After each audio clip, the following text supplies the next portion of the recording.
तो आज हम चालू करेंगे अपनी पैथोलॉजी की यूनिट नंबर 5 जिसका नाम है इम्यूनिटी। आज हम लेक्चर नंबर 1 में पढ़ेंगे इन्नेट इम्यूनिटी और एक्वायर्ड इम्यूनिटी के बारे में। ठीक है, चलिए देखो, लेक्चर स्टार्ट करने से पहले आप इतना ध्यान रखना, इस लेक्चर में हमारे पास माइक नहीं है, वो खराब हो चुका है, हमने ऑर्डर कर दिया है, वो 3 या 4 दिन बाद आ जाएगा। लेकिन इस लेक्चर में थोड़ी सी आवाज आपको कॉम्प्रोमाइज दिखेगी, तो ध्यान रखना। ठीक है, चलिए अब हम चालू करते हैं अपना लेक्चर। इम्यूनिटी क्या है? It is the protective power of body, मतलब जो आपकी बॉडी की प्रोटेक्टिव पावर है वो इम्यूनिटी। मान लो आपकी बॉडी में कोई एंटीजन घुसा, बैक्टीरिया है, फंगाई है, वायरस है, ये एंटर किया आपकी बॉडी में, तो इन फॉरेन एंटीजन से जो फाइट करेगी उसको आप कहोगे इम्यूनिटी। ठीक है, चलिए अब इम्यूनिटी 2 टाइप्स की होती है, एक होती है एक्वायर्ड इम्यूनिटी और एक होती है इन्नेट इम्यूनिटी। अब देखो, ये जो इन्नेट इम्यूनिटी है आप इसको नेचुरल इम्यूनिटी भी कहते हो और एक्वायर्ड इम्यूनिटी को आप एडेप्टिव इम्यूनिटी भी कहते हो। ठीक है, अब हम इन दोनों में डिफरेंस पढ़ेंगे। देखो, इन्नेट इम्यूनिटी का एग्जांपल ध्यान रखो, स्किन। जो स्किन होती है वो आपकी इन्नेट इम्यूनिटी में आती है। चलिए अब देखो, इन्नेट इम्यूनिटी का एग्जांपल क्या है? स्किन। अब जब बच्चे का बर्थ होता है, बेबी का बर्थ होता है, तो उसके पास ऑलरेडी स्किन होती है, मतलब जो इन्नेट इम्यूनिटी है वो बर्थ से प्रेजेंट होती है। ठीक है, जैसे ही बच्चे का बर्थ हुआ तो इन्नेट इम्यूनिटी प्रेजेंट होगी। क्यों? क्योंकि स्किन प्रेजेंट है और स्किन इन्नेट इम्यूनिटी का एग्जांपल है। सेकंड देखो, इन्नेट इम्यूनिटी के पास कोई भी मेमोरी नहीं होती है। जो आपकी स्किन है इसके पास कोई मेमोरी नहीं होती है, इस तरह से ध्यान रखना। ठीक है, चलिए बाकी ये नॉन स्पेसिफिक होती है। देखो, अगर आपकी बॉडी में बैक्टीरिया एंटर करना चाहेगा तो ये स्किन बैक्टीरिया को भी रोकेगी, फंजाई एंटर करना चाहेगी तो ये स्किन फंजाई को भी रोकेगी, वायरस एंटर करना चाहेगा तो ये स्किन वायरस को भी रोकेगी, मतलब ये नॉन स्पेसिफिक है। तो इन्नेट इम्यूनिटी के बारे में 3 बातें आपको पता होनी चाहिए। ये सिंस बर्थ से प्रेजेंट होती है, कोई मेमोरी नहीं होती है, नॉन स्पेसिफिक होती है। जबकि एक्वायर्ड इम्यूनिटी में आफ्टर एक्सपोजर टू एंटीजन, मतलब जैसे ही आपकी बॉडी में एंटीजन एंटर किया तो B cell, T cell activate हो जाएंगे, तो एक्टिवेट होगी एक्वायर्ड इम्यूनिटी। मतलब जैसे ही एंटीजन आपकी बॉडी में एंटर करेगा तब एक्वायर्ड इम्यूनिटी एक्टिव होगी। ठीक है, तो एक्वायर्ड इम्यूनिटी कब फंक्शनल होती है? After exposure to antigen. ठीक है, चलिए अब देखो, इसमें मेमोरी प्रेजेंट होती है। देखो, एडेप्टिव इम्यूनिटी में आती है बी सेल और टी सेल। आपने पढ़े होंगे मेमोरी टी सेल। ठीक है, तो मतलब एक्वायर्ड इम्यूनिटी के पास मेमोरी होती है, मतलब अगर आपकी बॉडी में एक पर्टिकुलर बैक्टीरिया एंटर किया तो जो टी सेल है वो मेमोरी बना लेगा इस बैक्टीरिया की कि अच्छा ये बैक्टीरिया आया था, ये इस तरह से हमारी बॉडी में ग्रो किया था और हमने इसको इस तरह से मारा था, मतलब इस तरह से किल किया था। ठीक है, अब मान लो फर्स्ट टाइम जब वो बैक्टीरिया आपकी बॉडी में आया तो उसको किल करने में 24 घंटे लग गए। लेकिन 24 घंटे तो लगे, लेकिन टी सेल ने मेमोरी बना ली कि भाई इस बैक्टीरिया का ग्रोथ पैटर्न ये है। तो अब जैसे ही नेक्स्ट टाइम वही बैक्टीरिया आपकी बॉडी में एंटर हुआ तो आपके जो टी सेल हैं, मेमोरी टी सेल, उनको पता कि भाई ये बैक्टीरिया आया था, ये दूसरी बार आया है, इसको इस तरह से मारना है। तो उस पर्टिकुलर बैक्टीरिया को आप 24 घंटे की बजाय लगभग 1 घंटे में ही किल कर दोगे। क्यों? क्योंकि मेमोरी सेल की वजह से। ठीक है, चलिए वो देखो इस हाईली स्पेसिफिक होती है। ठीक है, तो देखो इन्नेट इम्यूनिटी और एक्वायर्ड इम्यूनिटी में डिफरेंस आपको पता होनी चाहिए। ये सिंस बर्थ से प्रेजेंट होती है, ये आफ्टर एक्सपोजर टू एंटीजन। और इन्नेट इम्यूनिटी के पास कोई मेमोरी नहीं होती है, एक्वायर्ड इम्यूनिटी के पास मेमोरी प्रेजेंट होती है। इन्नेट इम्यूनिटी नॉन स्पेसिफिक होती है जबकि एक्वायर्ड इम्यूनिटी स्पेसिफिक होती है। अब इसका एग्जाम्पल कैसे याद करोगे आप? स्किन है, ठीक है, इसका बी और टी सेल आपको ध्यान रखना। ठीक है, चलिए आगे चलते हैं। अब देखते हैं हम कंपोनेंट्स ऑफ इन्नेट इम्यूनिटी। जो इन्नेट इम्यूनिटी है इसके कितने कंपोनेंट वो हम देखते हैं। चलिए देखो, फर्स्ट कंपोनेंट है बैरियर्स। देखो, जब आपकी बॉडी में कोई भी फॉरेन एंटीजन एंटर करना चाहता है तो वो नहीं कर पाता। क्यों? स्किन की वजह से, म्यूकोसा की वजह से, या जब भी हम कोई फूड खाते हैं तो बहुत से बैक्टीरिया हमारे माउथ में किल हो जाते हैं। क्यों? सलाइवा की वजह से। ठीक है, तो ये सारे बैरियर्स की तरह काम करते हैं, मतलब फॉरेन एंटीजन को हमारी बॉडी में एंटर नहीं होने देते। ठीक है, तो चलिए, तो देखो बैरियर 2 टाइप्स के होते हैं, एक होता है एनाटॉमिकल बैरियर, एक होता है फिजियोलॉजिकल बैरियर। अब एनाटॉमिकल बैरियर में आ गया स्किन म्यूकोसा, ठीक है, जबकि फिजियोलॉजिकल बैरियर में आ गया स्वेट, जो पसीना आता है ना, वो भी एंटीजन को, मतलब बैक्टीरिया को, वायरस को, या मेनली बैक्टीरिया को किल करता है। ठीक है, वायरस को नहीं, मेनली बैक्टीरिया को वो स्वेट किल करता है। ठीक है, या सलाइवा, आपके माउथ में जो सलाइवा प्रोड्यूस होता है उसके पास भी लाइसोजाइम होता है, वो भी बैक्टीरिया को किल करता है, तो वो फिजियोलॉजिकल बैरियर की तरह एक्ट करता है। ठीक है, टीयर, आपके जो आंसू होते हैं वो भी बैक्टीरिया को किल करते हैं। स्टोमक में क्या होता है? HCl बहुत ज्यादा होता है, मतलब एसिडिक पीएच होती है, जिसकी वजह से बहुत सारे ऑर्गेनिज्म, मतलब माइक्रो ऑर्गेनिज्म किल हो जाते हैं स्टोमक में। तो ये सारे फिजियोलॉजिकल बैरियर की तरह काम करते हैं। अब देखो स्वेट में क्या होता है? लाइसोजाइम, सलाइवा में भी लाइसोजाइम, और स्टोमक में HCl। ठीक है, देखो लाइसोजाइम क्या करता है? किल करता है बैक्टीरिया को। तो कंपोनेंट्स ऑफ इनेट इम्यूनिटी में पहला हमने पढ़ा बैरियर 2 टाइप का होता है, एक होता है एनाटॉमिकल और एक होता है फिजियोलॉजिकल। एनाटॉमिकल में था स्किन म्यूकोसा, फिजियोलॉजिकल में था टीयर, स्टोमक में HCl, स्वेट और सलाइवा। ठीक है, चलिए नहीं, इसी में है। और देखो सेकंड सेल्स, इनेट इम्यूनिटी में कुछ सेल्स भी होते हैं जो कंट्रीब्यूट करते हैं। ठीक है, अब वो सेल्स क्या क्या होते हैं वो आपको पता होने चाहिए। देखो ये होते हैं न्यूट्रोफिल। न्यूट्रोफिल किसको किल करते हैं? बैक्टीरिया को। ठीक है, चलिए मैक्रोफेजेस और natural killer cell, most important. तो ये कुछ सेल्स होते हैं जो इनेट इम्यूनिटी का पार्ट है। ठीक है, चलिए इवन मैक्रोफेज, ध्यान रखना, पार्ट होता है both adaptive and innate immunity. ठीक है, जो मैक्रोफेज है वो एडेप्टिव इम्यूनिटी का भी पार्ट होता है और इनेट इम्यूनिटी का भी पार्ट होता है। ठीक है, चलिए आगे चलते हैं। अब देखो कुछ प्रोटीन्स होते हैं जो इनेट इम्यूनिटी के पार्ट होते हैं। अब वो प्रोटीन्स क्या क्या होते हैं? C reactive protein, lectin protein या कॉम्प्लीमेंट प्रोटीन्स। आपने कॉम्प्लीमेंट सिस्टम पूरा पढ़ा था ना, उसमें कॉम्प्लीमेंट प्रोटीन्स होती हैं, तो वो इनेट इम्यूनिटी का पार्ट है।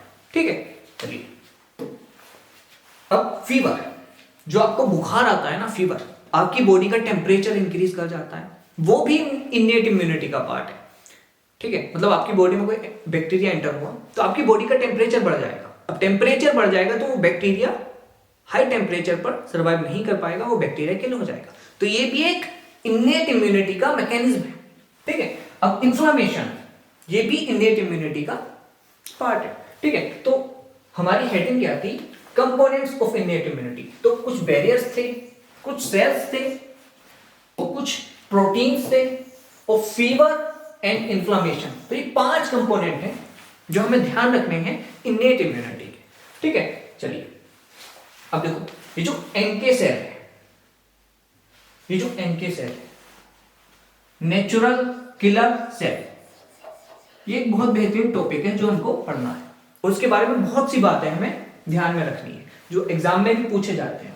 ठीक है, एनके सेल मतलब नेचुरल किलर सेल, मतलब नाम से ही पता चल रहा है कि किल करेगा। ठीक है, चलिए अब देखो नेचुरल किलर सेल्स। ठीक है, अब देखो ये किस किस को किल करते हैं? देखो ये वायरल सेल्स को किल करेंगे, कैंसर सेल्स को किल करेंगे और म्यूटेटेड सेल्स को किल करेंगे। ठीक है, तो देखो एनके सेल मतलब नेचुरल किलर सेल, मतलब किसी को किल करेंगे। किस किस को किल करेंगे वो ध्यान में रखना। एक वायरल सेल्स को, उसको किल करेंगे। ट्यूमर सेल मतलब कैंसरस सेल्स को किल करते हैं। और म्यूटेटेड सेल्स ऐसे सेल्स जिनके डीएनए में म्यूटेशन हो चुका है, जो किसी काम के नहीं रहे आपकी बॉडी में, उनको किल करेंगे। ठीक है, चलिए अब इनका एक और नाम है, वो क्या है? Innate lymphoid cells. ठीक है, तो natural killer cells are also known as innate lymphoid cells. अब देखो कि इन्नेट क्यों कह रहे हैं हम, क्योंकि इन्नेट इम्यूनिटी का पार्ट है। अब लिम्फोइड क्यों कह रहे हैं, इस चीज को समझो। देखो जो लिम्फोसाइट होते हैं, अभी तक आपने पढ़ा होगा कि बी लिम्फोसाइट और टी लिम्फोसाइट, यही आपने पढ़ा। लेकिन अब से ध्यान रखना, एक लिम्फोसाइट और होता है जो कि होता है एनके सेल्स। मतलब अभी तक हमने पढ़ा था टी सेल और B cell are the lymphocyte, लेकिन ऐसा नहीं है। टी सेल बी सेल के साथ साथ एक और लिम्फोसाइट है जिसका नाम है एनके सेल। ठीक है, तो NK cell is nothing but a lymphocyte. ठीक है, चलिए अब देखो टी सेल कितना होता है 60 to 70%, बी सेल कितना होता है 20 to 30%, एनके सेल कितना होता है लेस देन 10%। तो क्वेश्चन पूछा जाता है कि मैक्सिमम परसेंटेज में कौन सा लिम्फोसाइट होता है, तो आंसर देना है T cells. Minimum lymphocyte percentage किसकी होती है, तो आंसर देना है एनके सेल्स। ठीक है, चलिए अब देखो WBC को ल्यूकोसाइट कहते हो आप। अब ये टू टाइप्स के होते हैं, ग्रेनुलोसाइट, एग्रेनुलोसाइट। ग्रेनुलोसाइट में क्या है, बेन, BEN, बेन। वो बेंटेन एक वो आता था ना कार्टून, ठीक है, तो वहां से लिया बेन, मतलब बी से बेसोफिल, ई से इजनोफिल, एन से न्यूट्रोफिल। अब एग्रेनुलोसाइट में क्या होता था, ML, मतलब मोनोसाइट और लिम्फोसाइट। लिम्फोसाइट बी सेल होते हैं, टी सेल होते हैं, और अभी हमने पढ़ा NK सेल होते हैं। तो ये तो हमने नीट की प्रिपरेशन के दौरान पढ़ा था। ठीक है, बस मैंने उसको रिवाइज कराया। तो अब देखो नेचुरल किलर सेल को आप इन्नेट लिम्फोइड सेल्स भी कहते हो। इन्नेट इसलिए क्योंकि इन्नेट इम्यूनिटी का पार्ट है। लिम्फोइड मतलब क्यों, क्योंकि लिम्फोसाइट है। ठीक है, तो नेचुरल किलर सेल का एक और नाम है जो कि है इन्नेट लिम्फोइड सेल्स। ठीक है, चलिए अब देखो नेचुरल किलर सेल्स को आप MHC अनरेस्ट्रिक्टेड सेल भी कहते हो। अब देखो MHC क्या है वो हम आगे वाले लेक्चर्स में पढ़ेंगे। ठीक है, चलिए लेकिन आप इतना ध्यान रखो, जो नेचुरल किलर सेल होते हैं अपने फंक्शन के लिए MHC मॉलिक्यूल पर डिपेंड नहीं करते, इसलिए आप इसको क्या कह रहे हो, MHC अनरेस्ट्रिक्टेड सेल। ठीक है, जबकि आप आगे पढ़ोगे कि CD4 T cell, CD8 T cell MHC molecule पर डिपेंड करते हैं अपने फंक्शन करने के लिए। मतलब जो CD4 T सेल है और CD8 T सेल है, ये दोनों सेल अपने फंक्शन के लिए डिपेंडेंट होते हैं MHC मॉलिक्यूल पर। ठीक है, चलिए अब देखो CD4 T सेल डिपेंड होते हैं MHC2 सेल पर, और CD8 T सेल डिपेंड होते हैं MHC1 सेल पर। ठीक है, तो इसलिए CD4 T सेल को आप कहते हो MHC2 रेस्ट्रिक्टेड सेल, और CD8 T सेल को आप कहते हो MHC1 रेस्ट्रिक्टेड सेल। रेस्ट्रिक्टेड मतलब अगर MHC1 नहीं होगा तो CD8 T सेल अच्छे से फंक्शन नहीं कर पाएगा। वहीं अगर MHC2 नहीं होगा तो CD4 T सेल रेस्ट्रिक्ट हो जाएगा फंक्शन के लिए, मतलब अपना फंक्शन अच्छे से नहीं कर पाएगा। ठीक है, चलिए जबकि जो नेचुरल किलर सेल होता है वो MHC इंडिपेंडेंट होता है, मतलब इसको अपना फंक्शन करने के लिए MHC मॉलिक्यूल पर डिपेंड होने की जरूरत नहीं पड़ती है। ठीक है, चलिए अब आगे चलते हैं। देखो नेचुरल किलर सेल को आप नॉन टी सेल भी कहते हो। अब ये क्यों कहते हो, पीछे चलो। ठीक है, देखो अभी तक हमने पढ़ा था कि लिम्फोसाइट टू टाइप्स के होते हैं, टी सेल और बी सेल। आज के लेक्चर में आप पढ़ रहे हो कि लिम्फोसाइट एक और होता है जो कि होता है नेचुरल किलर सेल। ठीक है, तो अब देखो ये टी सेल बिल्कुल अलग चीज है, बी सेल बिल्कुल अलग चीज है, और नेचुरल किलर सेल बिल्कुल अलग चीज है। मतलब नेचुरल किलर सेल ना ही नॉन बी सेल, मतलब ना ही बी सेल है ना ही टी सेल है। ठीक है, तो इसलिए इसको कहते हैं non B non T cell. मतलब ये ना ही नॉन बी सेल है, सॉरी ये ना ही बी सेल है ना ही ये टी सेल है, ये अलग लिम्फोसाइट है, खुद में अलग लिम्फोसाइट। ठीक है, तो non B non T cell नाम इसलिए पढ़ा ताकि आपको पता चल जाए कि एक अलग लिम्फोसाइट है। ठीक है, चलिए अब देखो ये जो टी सेल और बी सेल है ये एडेप्टिव इम्यूनिटी में रोल प्ले करते हैं, और जबकि NK cell mainly innate immunity में रोल प्ले करता है। ठीक है, समझ में आया? चलिए तो देखो नेचुरल किलर सेल का एक और नाम है जो कि है non B non T cell, और उसको आप नल सेल भी कहते हो। नल सेल भी इसलिए कहते हैं क्योंकि इस सेल पर वो रिसेप्टर प्रेजेंट नहीं होते जो बी सेल पर है या टी सेल पर है। ठीक है, अगर समझ नहीं आया तो बस नाम ध्यान रखो, नेचुरल किलर सेल को आप नल सेल भी कहते हो। चलिए, और इसको आप लार्ज ग्रेनुलर लिम्फोसाइट कहते हो। मतलब ये लार्ज होता है, इसके अंदर ग्रेन्यूल्स मिलते हैं, और ये एक लिम्फोसाइट है। देखो ये नेचुरल किलर सेल है, ये लार्ज है मतलब बहुत बड़ा है, ये बी सेल और टी सेल से साइज में बहुत बड़ा है, इसके अंदर ग्रेन्यूल्स मिलेंगे, और ये आपका न्यूक्लियस है। ठीक है, तो देखो नेचुरल किलर सेल के कितने नाम है जो आपको पता होने चाहिए।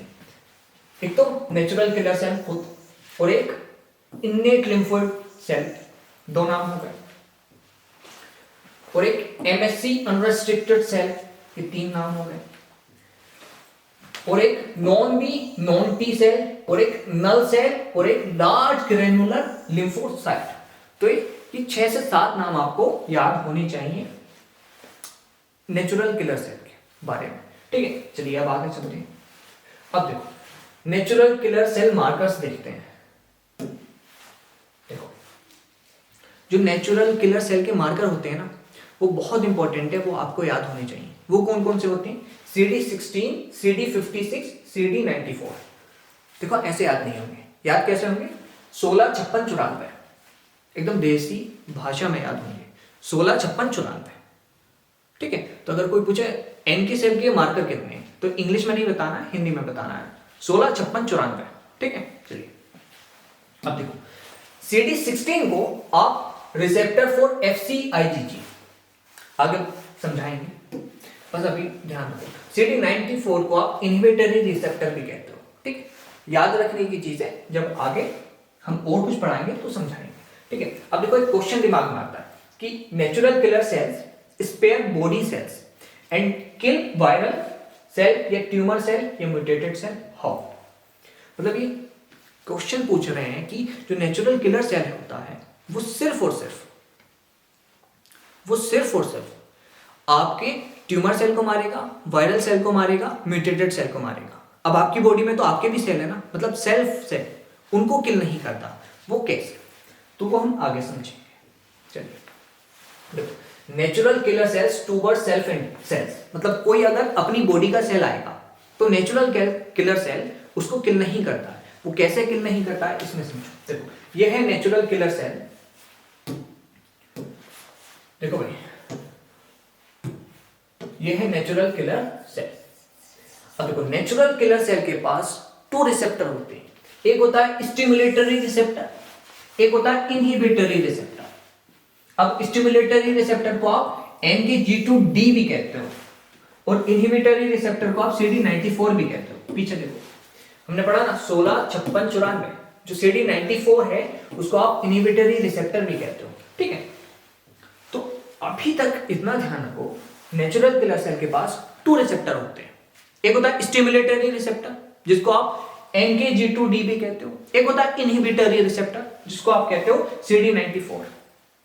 ठीक है, अब स्टिमुलेटरी रिसेप्टर क्या करता है? एन के सेल को स्टिमुलेट करता है। अगर एन के सेल स्टिमुलेट होगा तो ये ज्यादा किल करेगा। वही इनहिबिटरी रिसेप्टर क्या करता है? एन के सेल को इनहिबिट करता है। अगर एन के सेल इनहिबिट हो जाएगा तो ये किसी भी सेल को किल नहीं कर पाएगा। ठीक है, चलिए तो अब देखो मान लो कोई सेल्फ एंटीजन है, मतलब आपका सेल्फ सेल है। ठीक है, तो देखो जितने भी सेल्फ सेल होते हैं, जितने भी आपकी बॉडी के सेल है जो कि न्यूक्लिएटेड है, उसमें एक मॉलिक्यूल होता है जिसका नाम है MSC1 मॉलिक्यूल। ठीक है, अब ये MSC1 मॉलिक्यूल क्या करता है? इनहिबिटरी रिसेप्टर्स को स्टिमुलेट करता है। ठीक है, अब देखो ये नेचुरल किलर सेल है, इसके पास 2 रिसेप्टर है, स्टिमुलेटरी रिसेप्टर, इनहिबिटरी रिसेप्टर। ये सेल्फ एंटीजन है, ये MSC1 मॉलिक्यूल है। अब सेल्फ एंटीजन के पास MSC1 मॉलिक्यूल है, ये बॉन्ड बनाता है इनहिबिटरी रिसेप्टर। अब अगर इनहिबिटरी रिसेप्टर से बॉन्ड बना लेगा तो इनहिबिटरी रिसेप्टर एन के सेल को इनहिबिट कर देगा ना, जो एन के सेल का फंक्शन है वो उसको रोक देगा। तो ये जो एन के सेल है सेल्फ एंटीजन को किल नहीं करता। ठीक है, एक बार और समझा दूं, नेचुरल किलर सेल के पास 2 रिसेप्टर होते हैं, stimulatory receptor, inhibitory receptor. Self antigen के पास MHC1 मॉलिक्यूल होता है। जो MHC1 मॉलिक्यूल होता है वो इनहिबिटरी रिसेप्टर से बॉन्ड बनाता है। जैसे ही इनहिबिटरी रिसेप्टर से बॉन्ड बनाएगा नेचुरल किलर सेल की एक्टिविटी डिक्रीज हो जाएगी, इनहिबिट हो जाएगी, तो ये किल नहीं कर पाएगा सेल्फ एंटीजन को। ठीक, चलिए अब देखो, अब देखते हैं natural killer cells toward foreign cell. मतलब अगर वायरल सेल आएंगे, म्यूटेटेड सेल आएंगे, ट्यूमर सेल आएंगे, तो नेचुरल किलर सेल इनको किल कैसे करता है वो देखते हैं। देखो ये नेचुरल किलर सेल, इसके पास एक स्टिमुलेटरी रिसेप्टर है, एक इनहिबिटरी रिसेप्टर है। इनहिबिटरी रिसेप्टर को CD94 कहते हैं और स्टिमुलेटरी रिसेप्टर को NKG2D कहते हैं। ये हम पिछली स्लाइड में पढ़ चुके हैं। अब ये या तो वायरल सेल है, या ट्यूमर सेल है, या म्यूटेटेड सेल है। ठीक है, अब देखो जो वायरल सेल होता है, या म्यूटेटेड सेल होता है, ट्यूमर सेल होता है, उसमें एक चीज होती है, वो क्या है कि MHC1 मॉलिक्यूल का जो एक्सप्रेशन होता है वो डिक्रीज हो जाता है, वो डिक्रीज हो जाता है। ठीक है, अब जैसे ही किसी सेल के पास MHC1 मॉलिक्यूल का एक्सप्रेशन डिक्रीज हो जाएगा तो ये इनहिबिटरी रिसेप्टर से बॉन्ड नहीं बना पाएगा, है कि नहीं। अब अगर MHC1 मॉलिक्यूल का एक्सप्रेशन डिक्रीज हो जाएगा तो ये इनहिबिटरी रिसेप्टर से बॉन्ड नहीं बना पाएगा, तो ये NK सेल को इनहिबिट नहीं कर पाएगा। वहीं जो वायरल सेल होते हैं, ट्यूमर सेल होते हैं, म्यूटेटेड सेल होते हैं, उसमें MICA मॉलिक्यूल का एक्सप्रेशन बढ़ जाता है।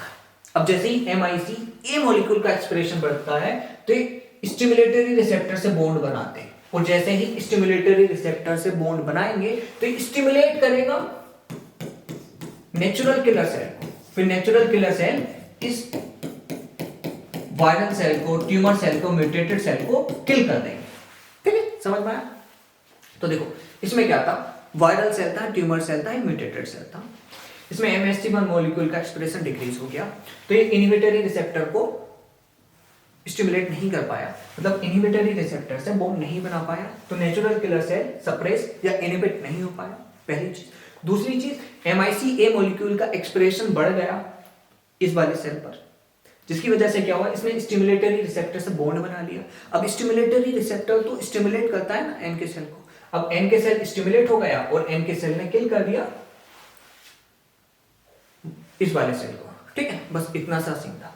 अब सवाल आता है कि killing of natural killer sales, मतलब ये जो नेचुरल किलर सेल है ये किस तरह से किल करता है। देखो मैकेनिज्म तो समझ लिया कि इस तरह से स्टिमुलेट होता है और ये इसको मारना चाहता है, किल करना चाहता है, लेकिन किस तरह से इस सेल को किस प्रोसेस से किल करेगा। तो देखो ये दो प्रोसेस होते हैं, एक होता है परफोरिन ग्रेंजाइम सिस्टम, ठीक है, और एक होता है फास लाइगेंड सिस्टम, जो कि होता है एक्सट्रिंसिक पाथवे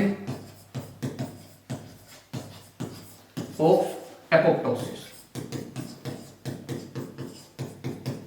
ठीक है, तो देखो पीछे चलते हैं, यहां पर समझो। देखो मान लो ये NK सेल है और ये ट्यूमर सेल है। अब ये NK सेल क्या करेगा, ये परफोरिन ग्रेंजाइम सिस्टम के थ्रू किल कैसे करेगा। देखो ये परफोरिन्स क्रिएट करेगा इस ट्यूमर सेल के सेल मेम्ब्रेन में। ठीक है, ये परफोरिन्स क्रिएट हो गए, जिसके बाद जो एंजाइम है ग्रेंजाइम, वो इस ट्यूमर सेल के अंदर एंटर होगा। ठीक है, और ये ग्रेंजाइम क्या करेगा, ये एक्टिवेट करेगा एपोप्टोसिस, और एपोप्टोसिस भी कौन सा, एक्सट्रिंसिक पाथवे ऑफ एपोप्टोसिस, और जैसे ही एक्टिवेट हो जाएगा एपोप्टोसिस, ये ट्यूमर सेल किल हो जाएगा। ठीक है, चलिए, तो स्लाइड काफी इंपॉर्टेंट थी, उम्मीद है अभी तक आपको समझ में आया होगा। चलिए आगे चलते हैं। अब देखो मेजरली और mainly natural killer cell part होता है इन्नेट इम्यूनिटी का, मेनली। अगर आपसे एक ऑप्शन पूछा जाए कि natural killer cell is the part of, तो आपको आंसर देना है इनेट इम्यूनिटी। लेकिन बहुत दफा देखा गया कि natural killer cell adaptive immunity का भी पार्ट होता है।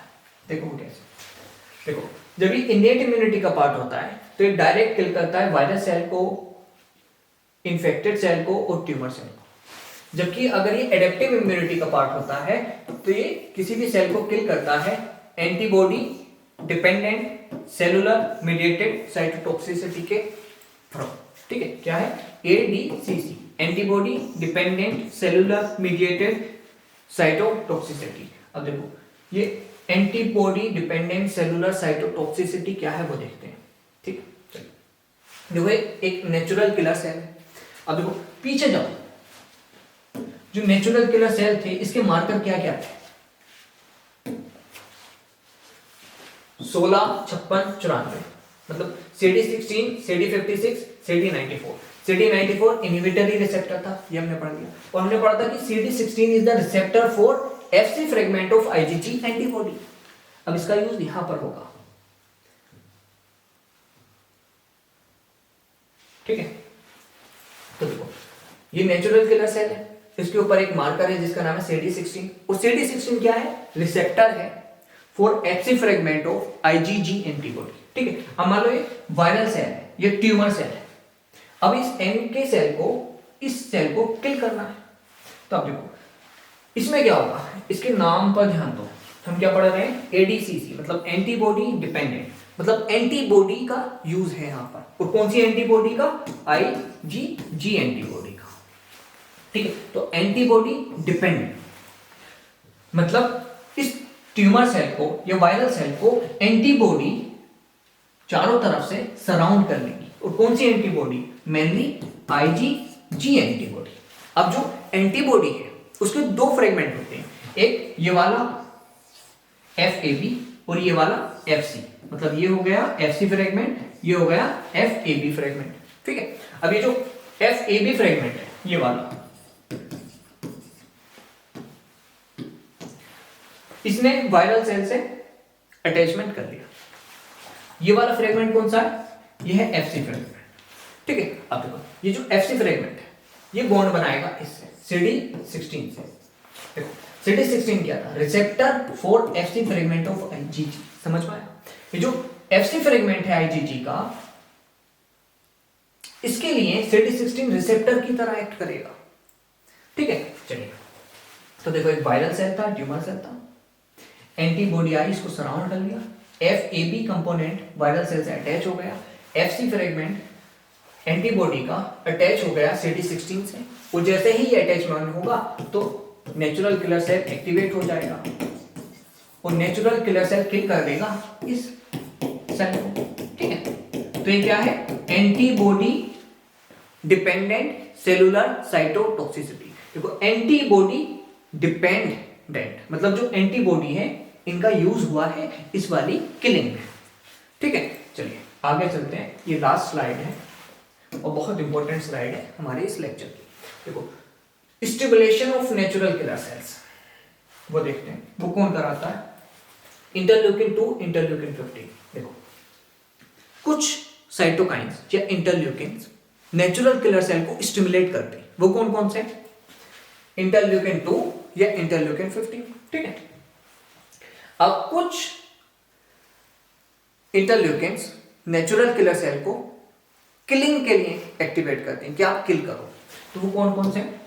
वो है इंटरल्यूकिन 12। ठीक है, चलिए अब देखो ये चीज देखो, ये यहां पर T सेल नहीं है, ये NK सेल है। ठीक है, तो इस चीज को आप समझो। देखो stimulation of natural killer cell वो किस किस के थ्रू होता है? इंटरल्यूकिन 2 के थ्रू और इंटरल्यूकिन 15 के थ्रू। लेकिन किलिंग नेचुरल किलर सेल किसके थ्रू करता है? इंटरल्यूकिन 12 के थ्रू। ठीक है, अब देखो इसको आप याद कैसे करोगे? देखो स्टिमुलेशन को आप ऐसे लिख सकते हो, इस स्टिमुलेशन। अब देखो ये क्या है? ये 15 लग रहा है ना, ये 1 हो जाएगा और ये S 15 की तरह बनता है। तो इंटरल्यूकिन 15 और 2 मतलब 2, तो इंटरल्यूकिन 15 और इंटरल्यूकिन 2 स्टिमुलेट करते हैं नेचुरल किलर सेल को, जबकि इंटरल्यूकिन 12 किलिंग के लिए हेल्प करता है नेचुरल किलर सेल को। ठीक है, तो आज का लेक्चर होता है